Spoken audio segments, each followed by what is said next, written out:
ஹிந்து மன்னர்களில் மிகப்பெரிய பணக்காரனாக வாழ்ந்தது யார்?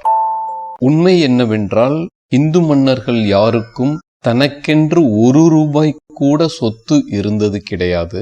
அவர்கள் அரண்மனை என்னும் தலைமை அலுவலகத்தின் வெறும் நிர்வாகிகள் மாத்திரமே. அவர்கள் தனக்கென்று தனிப்பட்ட சொத்துக்களை வைத்துக்கொள்ள முடியாது.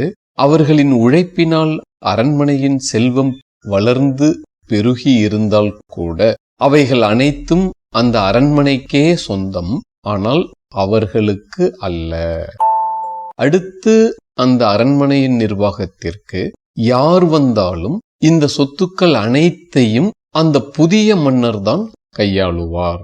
பழைய அரசனும் அரசியும் எங்கு வாழ்வார்கள், எப்படி வாழ்வார்கள் என்பதற்கான எந்த விதமான உத்தரவாதமும் துளியும் கிடையாது.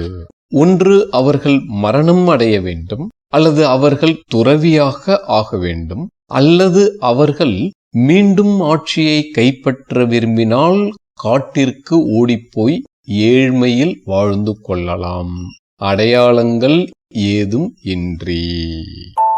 அப்படியென்றால் தன் ஒட்டுமொத்த வாழ்க்கையில் செய்த வேலைகளுக்கு எந்த விதமான சம்பளமும் கிடையாது. தனக்கென்று இந்த சொத்து என்னுடையது என்று உரிமை கோரவும் முடியாது. இந்த தியாகமான வாழ்க்கைக்கு சம்மதம் ஆனவர்கள் மட்டுமே அரசன் அரசி வாழ்வை தேர்ந்தெடுக்க முடியும்.